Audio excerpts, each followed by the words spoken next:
Welcome to the Waxing Podcast. I'm Kirsten Getzelman, esthetician, educator, and your host.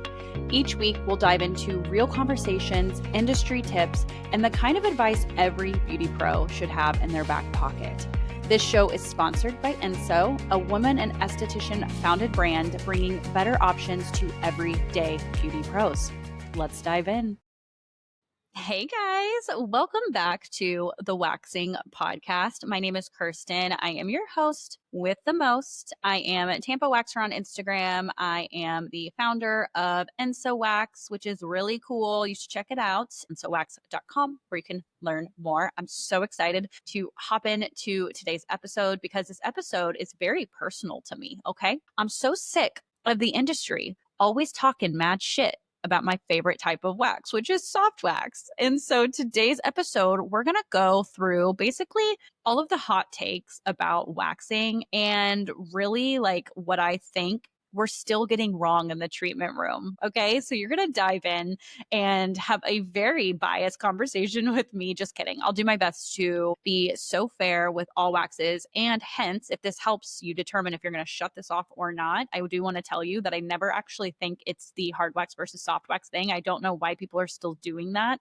I think that was something that we were taught back in the day because I remember in like 2019, I was literally posting hard wax versus soft wax, like why people should see me because I'm a soft waxer. And it's so funny. We've learned a lot since then. And the truth is that it's really not about the hard wax and the soft wax, but it's about the person who is doing it. And the technique is truly what matters. So hang around if you liked what I just had to say. Let's talk about some of this. I also got questions asked into the Instagram story that I shared when I was asking what questions people had around this specific topic. So I'll be sharing that as well. And let's get started. So let's just go and hit the elephant first, and that is people's hate for soft wax. I've never understood it, but I think I know why. And it's really actually pretty simple. In school, if you're taught to hate soft wax, you're taught to hate soft wax outside of school. You almost become afraid of it because if you have an instructor that loves hard wax, chances are that they're trying to get you to continue to like hard wax or telling you why they'd had a bad experience with soft wax, meaning like, oh, you can lift people all the time or you can't go over the same spot twice and all of that stuff. So people just tend to lean on that side. You have no idea how many people will talk to me and say, Kirsten, how do you wax with only soft wax exclusively for Brazilian waxes? And I tell them, I know nothing else. I wish I could have a big secret on why I do what I do. But the truth is that I was trained to do soft wax. Therefore, I'm really good at soft wax. I go over the same spot more than once. I have no issues. It's all to me about prepping the skin properly and using high quality wax, which is probably why I'm so proud of the formulations that I have created at Enso Wax, which is the penny and the patina, because I formulated this with the most sensitive skin in mind, meaning I made it low temperature. I took out all the filler ingredients, all the marketing fluff that all these people are doing, and I really just paid attention to the efficacy that it has on the client's skin and the reaction that the clients had during their treatment wax, whether they're like, wow, this is too hot, or wow, this is uncomfortable. Like I just knew what I was looking for when I was developing the soft wax, which is probably why I've converted so many folks to soft wax. But really, I just want to say the hot takes, right? So the hot takes for me, because I guess this is my hot take. Your hot take might say, or maybe you're on here cheering me on right now. I love you. But maybe your hot take is like soft wax sucks. But my hot take is that soft wax isn't bad. I just don't think you're using it right, or I don't think people are using it right. So what I mean by that is like, it's really prepping, right? Like if you don't prep the skin properly for soft wax, chances are you're probably going to have an experience with soft wax that you're not going to love. Now, let's talk about two of those. Number one, if your soft wax it is adhering to the skin and you go and you pull off the wax and it doesn't come off, let's talk about it. Number one, the skin might be too dry, and that wax is trying to basically, the skin is trying to quote unquote eat the wax, meaning pull it into itself, which is why the muslin or the pellet is having a hard time removing it. Chances are that the skin's too dry and you need to prep the skin in some way, whether it's oil, or what I recommend is oil. So whether it's oil or a cleanser base that doesn't have drying ingredients in it, which leads me to problem number two. Sometimes if the wax isn't going on properly, it's because of the lack of or too much prepping. If somebody is using too much prep and the skin is literally wet, wax is going to be reactive to wetness. It's not going to want to stick, it's going to slide, versus somebody who does not prep having it, absorb into the skin and it not come off. A third little tip on this is actually paying attention to the quality of Pellin and muslin that you're using. This is something more recently, and I feel like it's like happening. So I don't know if like brands are trying to save money. So they're just going on lower quality stuff to save like extra pennies or dollars. I can't be sure of like how much they would be saving, but like the quality of Pellin really does matter. I've had some shitty Pellin recently, and I'm even having troubleshooting with my services. And I'm like, what's going on? Like, it can't be my wax. I literally been using this wax for 3 years, and it wasn't. It was the Pellin. The Pellin was so flimsy, so thin, and it just almost was like, I don't even know how to explain what it was doing, but it wasn't doing the job that it needed to do. It was like almost making the wax sticky and gummy instead of just like adhering and pulling like it should be doing. Same with muslin. If muslin is too thick or thin and flimsy, it's not going to be as good as something thick, because that wax was like seeping through the inside and almost absorbing into the muslin too much, where I just needed to act as like a film base, not like a replacement for anything else. So those are like my 3 tips. Okay. So my hot take is that soft wax is actually amazing. You're just probably not doing it right. So again, pre-care, post-care, I genuinely think this is what ruins everybody and everything. Every single time I do troubleshooting calls with people, it's mostly their pre-care. They're either using a product that has really dry ingredients to clean the skin, and so it's not helping them in any way and giving them any favors, or they're over prepping the skin. They're making it too wet, and this wax itself cannot adhere to wet skin. So paying attention to your prepping is absolutely necessary with soft wax. Actually, my third one I want to mention is that soft wax is like not a scary thing. People think, oh my gosh, you're going to lift, you're going to do all these things. But like just being a good esthetician and taking a look at the skin, and then also having your clients talk about what they're using on the skin, whether it's retin-A, tretinoin, acids of any kind, or anything like that, can really help be an indicator on whether you should wax or not, specifically with soft wax, because soft wax does adhere to both the skin and the hair. So making it a little bit more exfoliating than your hard wax. However, I had this trick that I was taught by Damone Roberts, who is a celebrity esthetician who I love. One of the questions that I asked Damone is, you have a lot of celebrity clients that I'm positive are on monthly lasers, waxing, lasers, treatments, peels, you name it, they're doing it. And I'm like, how do you keep from lifting their skin? Because he uses soft wax. And he said a really cool trick that he's used is he takes a teeny bit of Neosporin, the teeniest bit, and he uses it as a barrier on their skin, and then he waxes. And he says he's never had any issues out of the norm, because it's always a possibility that you can lift, right? It's like never going to be a situation where you're never going to lift anybody for as long as you live in this industry. In that case, you handle it by being informed, being the expert, and being the educator to tell them that it's normal and this is how they deal with it. But it was a really cool trick. So when I was doing a Brazilian, one of my clients had lifted in the past, and so I actually put the Neosporin in there. No issues. It was amazing. So that's my tip for soft wax, is if you have somebody who might lift or might think they lift and you're not sure yet, you can always try that trick and see if it works for you. So those are my little hot takes on soft wax.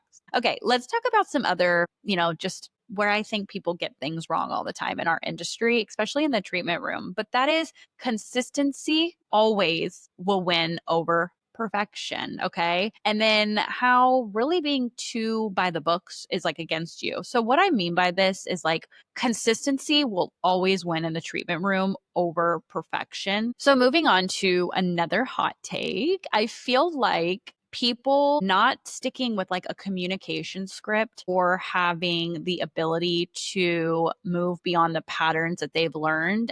And like I said, I always think that you should have a base pattern to start off with. But basically, as a new esthetician, I think it's really important for you to have the communication in your head. A lot of people think, well, that's so robotic. And people, they like coming to me for me. Yes, there is such a thing as creating a script around your personality. But I think having a script can be so helpful in the treatment room for a couple of different reasons. Number one, a script is really great for not being burnt out in the service industry. And what I mean by that is like making your brain work all the time to find new ways to say the same thing can be just as exhausting as repeating something over and over again.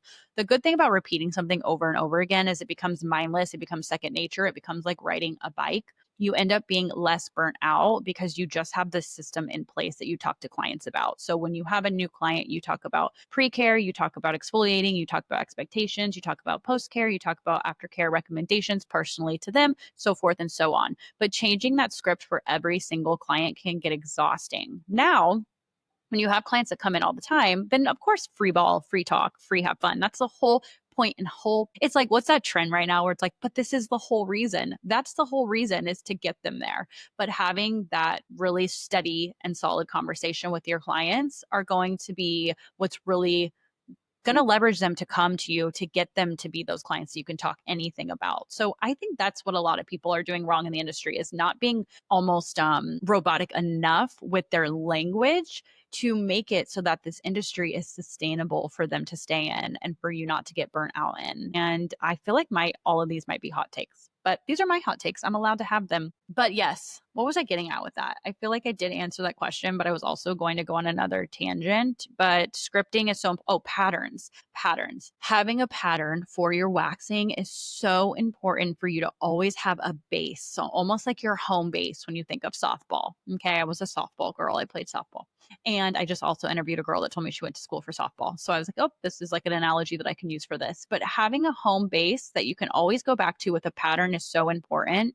But just remember that every client is different. And so if you have to go to first, second, or third base in order to do certain things a little bit differently, do it. It's okay to leave the base. It's okay to go and do something else differently. You don't always have to stick with the one way and the one thing that gets people where they are supposed to be destination wise, AKA result wise. You can find a way to get there differently. So just being able to be flexible is so key in our industry. I can't stress that enough. Okay, let's get to some questions that people asked me about this topic. How do I know if my wax is too cool or too hot? I love this question. It's asked a lot by new estheticians, so I can only assume that this person might have also been new.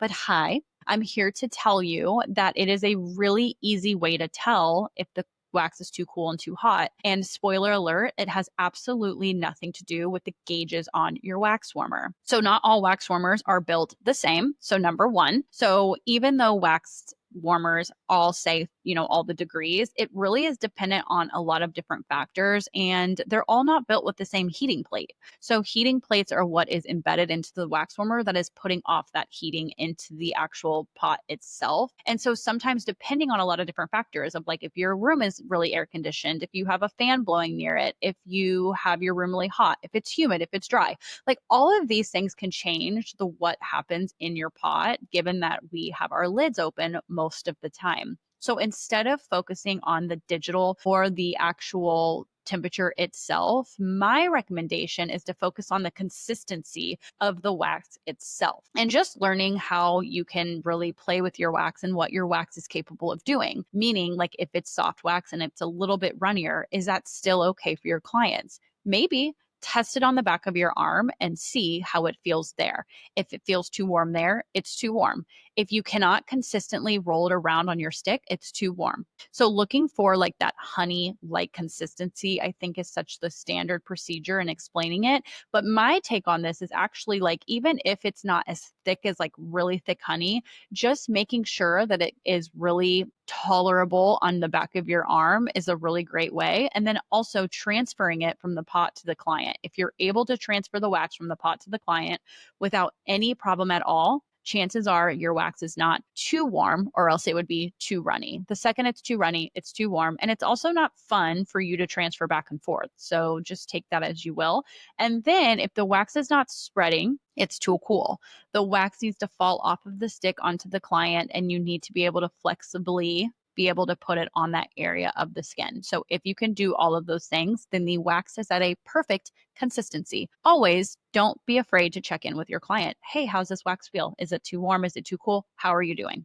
I think that's also just a really great way of building trust with your clients. And then another one, how do you explain to clients that they get histamine sometimes versus not other times? And really what I always say to this, because I actually have a few clients that I think about in my head as soon as that question got asked. I have some clients that get histamine reactions sometimes, and then they don't get histamine reactions other times. What causes histamine histamine reactions? Well, a couple of things depending on the environment that you're in. So whether, if you're in the woods and you're getting scraped by really weird plants, you may get a histamine reaction from that because the plant is giving off something foreign onto the skin, giving it a hindering of, okay, cause some bumps, cause some things, let the human know that there's something going on that's like not normal. Or if it's in our treatment room, then a histamine reaction comes from us waxing the client and their body just responding like, hey, what's going on? Sir, ma'am, what are you doing up there? Okay, well, we don't know because, it's not anything like, they're not like having a third-degree burn, but let's send up something to protect them.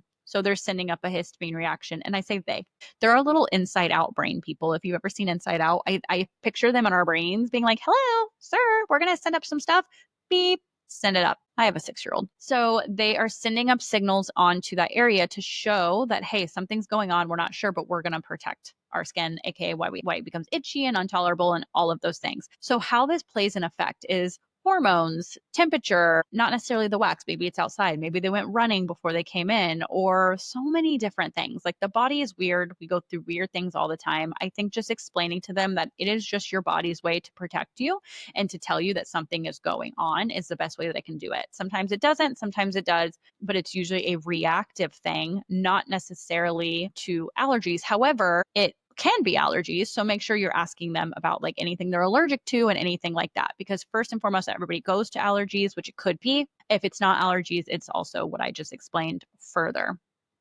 And then what's my fix when a client starts lifting mid wax? So my fix for this is always to stop. I never continue the service if they've lifted even for one time, unless it's like on a body area. If they've lifted on the brows, I stop the service and I begin to pluck the brows. It's a little bit more tedious. I absolutely hate doing it, but it's necessary so that you don't cause any further lifting. And then immediately apply Neosporin to the area and then start tweezing. And then one of my favorite things to give my clients post lift, I basically just educate them. And that's another thing too. For the love of God, don't lift somebody and just silently let them walk out of your room, because that is the stories that people tell when they're like, they burned me. I was burned there. And it's like, no, you lifted. Your esthetician, or, you could have burned, but chances are you lifted and your esthetician just didn't want to tell you. And I think that's one of the biggest mistakes that you can do in our industry. So make sure that you educate them, explain to them that they lifted, but then actually talk about why it's possible that they did lift. Ask them what they have been using on their skin, if it's been different than the last time you saw them. If it's nothing's changed at all, it could be just like, I don't know. Chances are it's probably something that's changed. 9 times out of 10, I always find out that my client did XYZ. So it's like either they tried a new scrub or they tried whatever, and it always leads me to a lifting. But then I always give them ingrown concentrate. So I put it in a little vial. I give it to them for absolutely free. Or you can give them a little packet of Neosporin and let them know, hey, I'm giving you this to take home with you. You're going to use it morning and night, but this shouldn't last more than a couple of days. If it does, reach out to me. We will figure it out from there. But just like making it no big deal, right? Especially if it's superficial and it's something that is going to not last a long time, which when you're in the industry, it takes time to kind of get to know that. But you will. Same with like areas like I've lifted in the Brazilian, and I've told them like, hey, it might feel like a sunburn is down here. It's not. Here's some ingrown concentrate. You'll just apply it on there. It will go away in a day or two. Let me know. But just being like very vocal with them and letting them know. But if I lift somebody mid lift, I stop and I figure it out from there. Let's do some other, let's see, hot take. Okay, this is actually my hot take, which I laugh because I actually have it on the Enso website for a sale. I hard wax and samples. It's my hot take. I did it. Okay, I get that people want samples. I get it. I see why. I've been asked a million times, which is why I put it on the website. But I think that hard wax is so particular that you need more than a little bitty sample of hard wax to determine if you like a wax. I said it. Don't come for me. If you're at a trade show and you get like a demo or you put hard wax on you and you just feel like this is really a piece of shit wax, sure. I think you can find that out pretty quickly, which is why I put it on the website, right? It's why I gave people samples, because I'm like, okay, maybe people just want to put a few strips on them and say, no, this is so terrible. I want to throw up. You're not going to feel that way, by the way. But I really do think like an actual bag, a 2.2 pound bag, or at least like a 1 pound bag, maybe that's something we'll work on in the future, is so necessary to work on different clients, different body areas, really learning about it, because hard wax is so different from wax to wax to wax. Like it performs so different. Hard wax is so difficult. It's why it took the longest for us to formulate. It took 2 years to formulate a great wax. And still, it might not be for everybody. So that just shows you how difficult hard wax is. But that's my hot take. I think that you should actually invest in buying a 2.2 pound bag. Like ours, for instance, is $46, and then you can use like a 10% discount for your first order. Guys, like one Brazilian wax is 60. I'm like, even if you hate the wax, I mean, your one wax paid for it. Like, I don't, you know what I mean? Like, our margins are so big. I don't know why we don't take risks more often. Like a sample, unless you really do just want to like see what that consistency is like. That's my hot take. So that's my hot take. One thing that I do still think we're getting wrong in the treatment room, and I talked about this in a past episode, is I really do think that we are undervaluing a website. I think there's still, and guys, listen, I know my booking website is on my Instagram. So like you can punch me in the face virtually if you would like, but I'm not necessarily talking about me right now because I'm in a completely different space than I think what I'm doing. But like, and meaning like I have a website for Enso and all of that stuff. So like I do have a website, just not for my booking system. But if you're somebody who is full-time taking clients and you are scaling that business, I don't know why people don't have websites. I think that's like my biggest thing is like, if you want to scale your business, my hot take is that a booking system on an Instagram is not enough. I think it's fine to get started. I think we all have to start somewhere. And I most certainly applaud anybody for even doing it. It's so hard.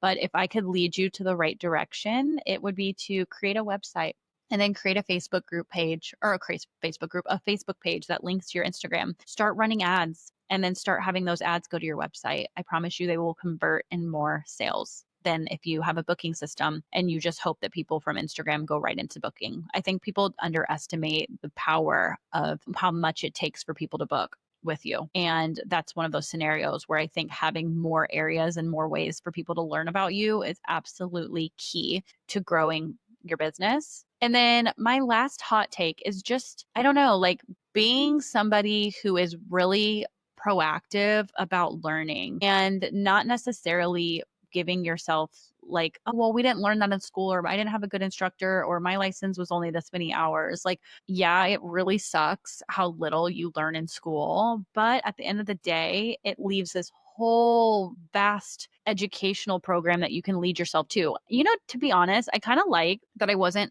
taught too much in school about like brands and things like that, because I liked that I had like a clean slate when I left. I liked that I got to try a lot of different things. I liked that I got to play with a lot of different things. I think that's really what led and aligned me to where I'm at now. So I think just like taking it upon yourself and really giving yourself education that you deserve and treating it like an investment, not a purchase. I think one of my biggest things that I can tell you is like take 2 programs a year. They can literally be $50 each, but take them and do it for yourself and know that every single thing that you learn is a learning moment for you to pivot forward in your business. I have another hot take actually, and then we'll stop. My other hot take is people that think that owning a business is like the only way to be successful in this industry. And that is so far from the truth. I wish that we could de-influence the idea of owning a business and it being so successful and glamorized and like, look, I have my own place, I have my own things. Like, you can be so happy in this industry and not physically have to own something. There's a term called entrepreneurship where you actually work with somebody else or in somebody else's business, but you can design your own life around it. Yeah, the terms might be not as free as owning your own business, meaning like you create your own schedule and things like that. But the freedom comes in other ways, like a secure paycheck and all of the things that a business owner cannot say that they have. And I think that's something that we need to really dig into people, especially I think 2020 was like a big hustle for estheticians. Like once everybody was on their own, they started to look to Instagram. Once they started to look through Instagram, they started to see what everybody else was seeing. And then people started to like really work on their influence online and things like that and glamorize the industry. I myself probably have been a victim of that. Although I hope that I give people a really transparent view of like what it's actually like to own businesses and do stuff, because I've been messy the whole time. So I've been pretty adamant about sharing that. I've had no filters on my stories and like, I don't know, like I have a breakout journey, like all that stuff, but it's glamorized. And the truth is that I think sometimes it's just about looking at yourself and saying like, what actually do I want my life to look like? And then from there, maybe it's being an employee. Maybe it's like having the freedom of clocking out and having absolutely nothing on your brain except for what's for dinner and what's on the TV that night. And I think there's something so powerful about that experience that people don't talk enough about, like that peace of mind. That's rich, peaceful is rich. Having no extra responsibilities is rich. Like, I think when we value it in money, we lose all sight of what true happiness is. So that is a really big hot take of mine. I obviously know I'm here as a business owner, but it's not been easy. And there's many times that I probably wish that I had never done it, which is probably why I give you that advice to like really ask yourself, like, what do you want in this life and what does it look like to you? And follow it. Okay, my goal always for the episodes is to either inspire, to educate, or to light a fire in you. So I hope one of the three were accomplished in today's mini episode. And I am so excited for you to listen next week. As always, thank you for listening. I'll see you later. Thank you for listening to the Waxing Podcast. If you found today's conversation helpful, be sure to follow the show and leave a review. It helps continue creating resources for beauty pros just like you. For updates and more, follow us on Instagram at The Waxing Podcast. I'll see you next week.